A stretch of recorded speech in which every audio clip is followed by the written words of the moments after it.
This is going to be a short video.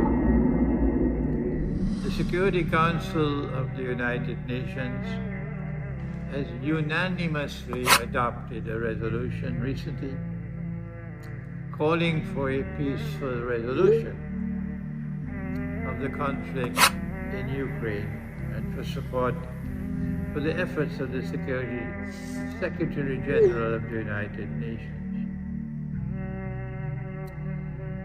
My response is that even though there was a unanimous adoption of this resolution, everybody has voted for it, my response is to share with you my view that the Western world does not want a peaceful resolution to the conflict in Ukraine. If there is a peaceful resolution at this time, the West will say that Russia has achieved most of the objectives for which Russia made the military intervention. Ukraine is no longer in a position to pose any military threat to Russia. Number two, there's no possibility that Ukraine can ever join NATO.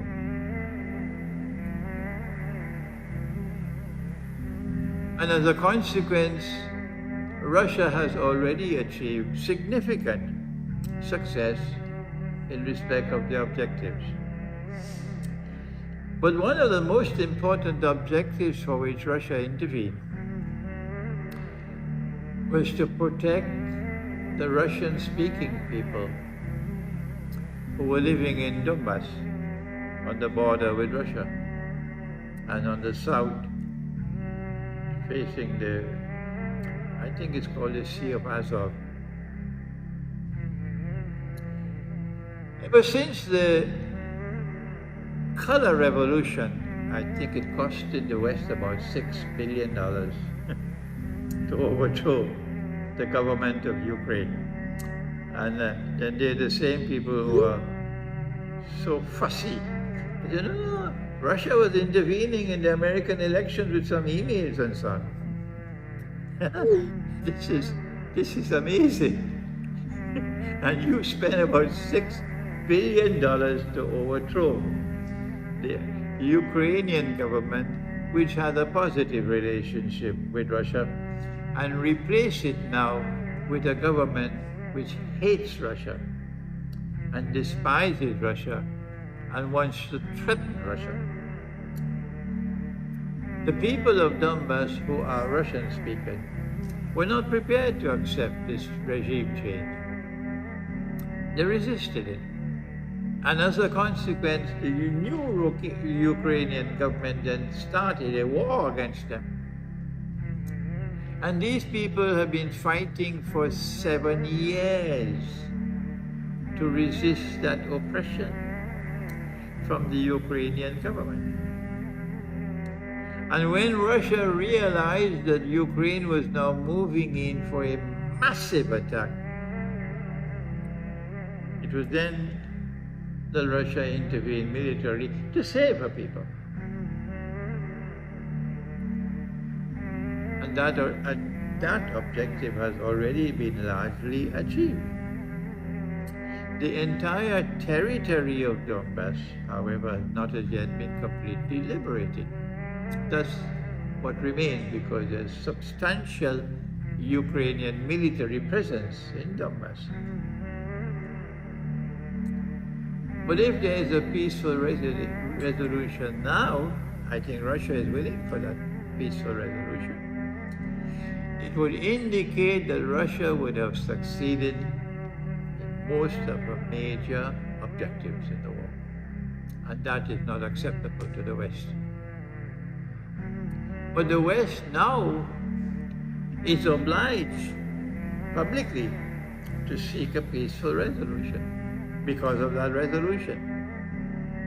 But then, how can the West prevent a peaceful resolution and prevent Russia from being successful in the efforts that Russia wanted to make, the objectives that Russia wanted to achieve? in the military intervention? Answer? Only one way: to prevent a peaceful resolution, and that is to get the war to expand. Get other countries to now join in the war. And my fear, and I'm making this video today in Bristol to share with you my fear. I'm not saying that this is going to happen. I'm saying I'm afraid that this is what is going to happen. That sometime in the near future, another country will intervene in the war, most likely Poland. And of course, there will be the spinning of a story to justify intervention. That if Russia could take back her territory in Crimea, so can Poland take back her territory in Ukraine. What will be the implication of a Polish intervention in the war in Ukraine? That is the question. And Russia has already given the reply. Russia has said, it has committed itself, we will respond immediately and massively. That is what Russia has said.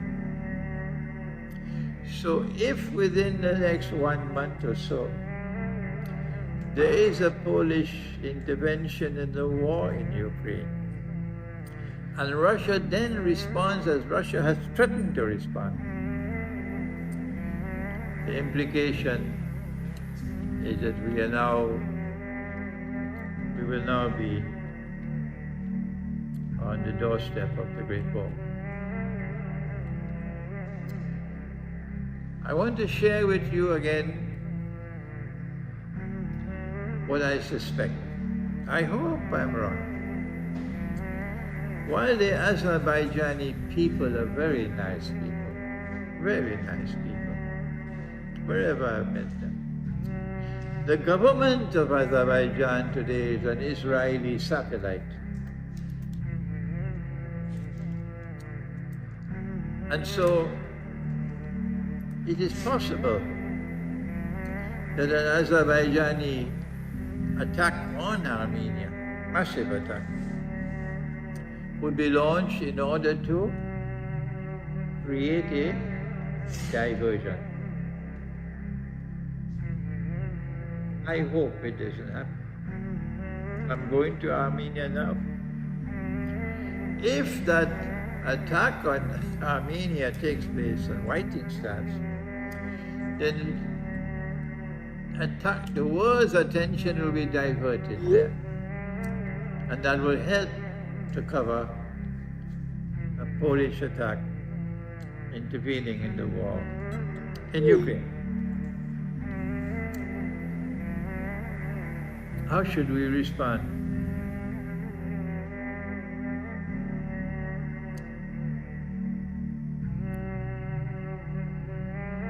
Number one, as soon as the West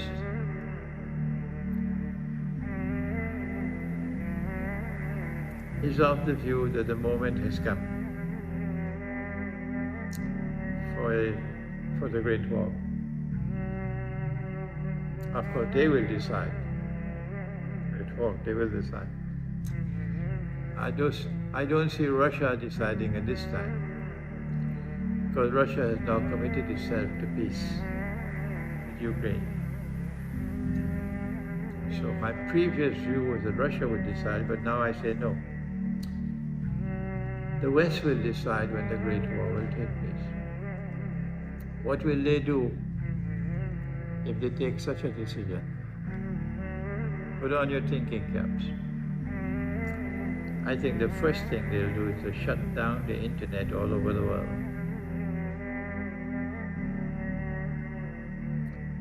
If that happens, I don't have any means anymore to reach you. My voice will be lost. So while still there is time and I can speak and I can reach you, I'm making these videos to advise you.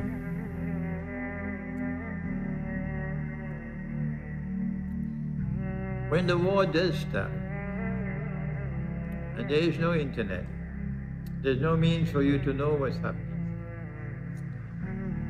then the first targets of the war would be military bases.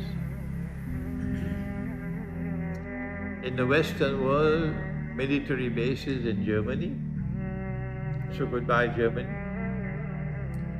Military bases in Turkey, NATO, so goodbye Turkey. This is not any evil thing I'm saying, I'm just telling you factual. So you prepare for it, you won't be surprised. Military base in Qatar, so goodbye Qatar. And a big military base in Kosovo, so goodbye.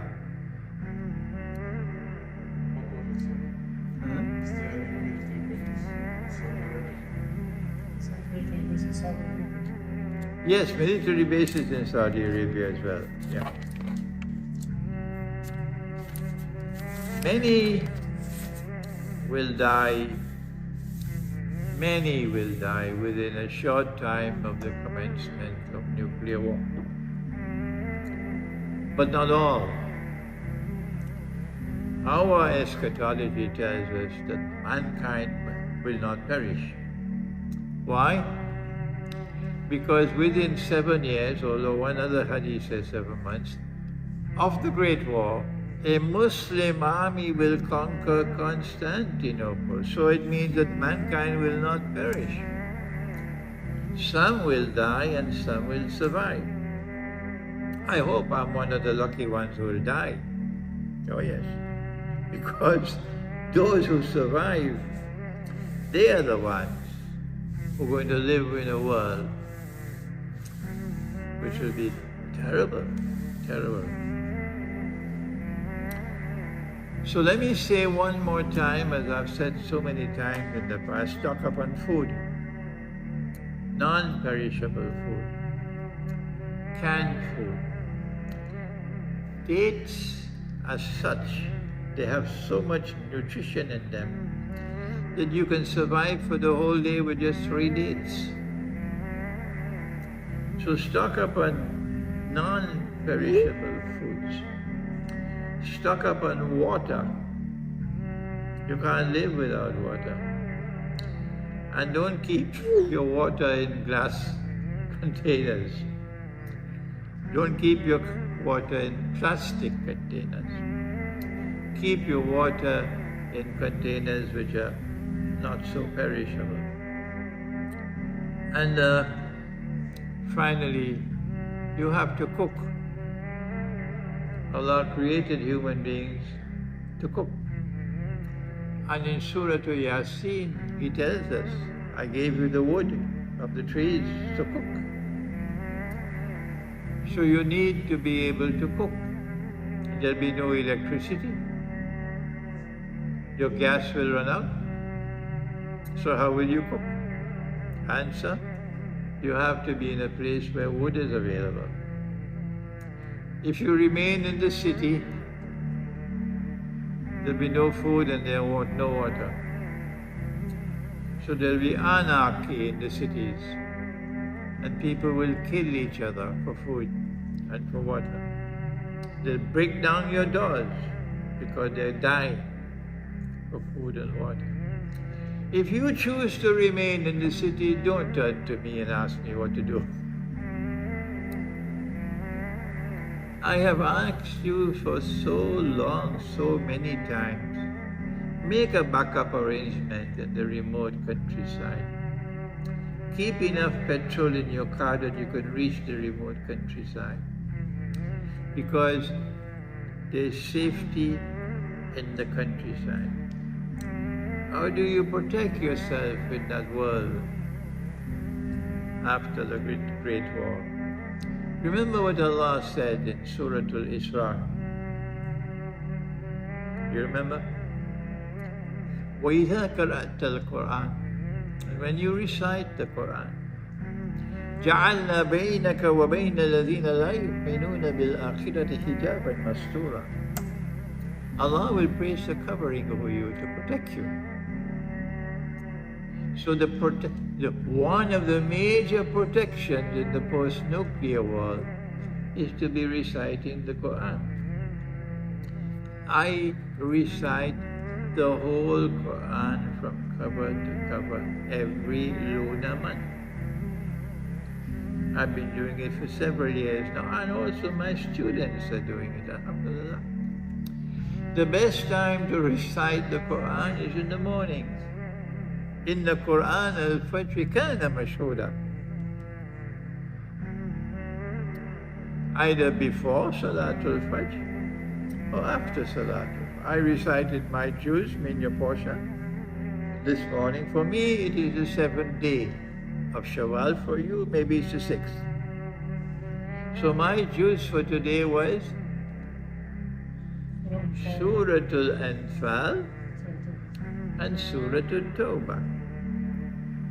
Have you read the Quran and the Moon? Please read that book. We sold out all the copies in London, so we don't have any copies now. But if this audience want to get the book, just put your name and your number, and we'll send you the books from Birmingham, inshallah. Read that book. It'll tell you how to recite the Quran, what is the juz. And if you recite the whole Quran, and you complete the whole Quran, the recitation every month, Allah will protect you. The Quran will protect you. And finally, one last thing. If war is around the corner, a Muslim must never have in his heart fear of death. Banish the fear of death from your heart. I've left my home in Trinidad. I'm traveling. Even if the Great War is tomorrow, I continue my work. I'll continue my work, inshallah. If I have to die, I accept it.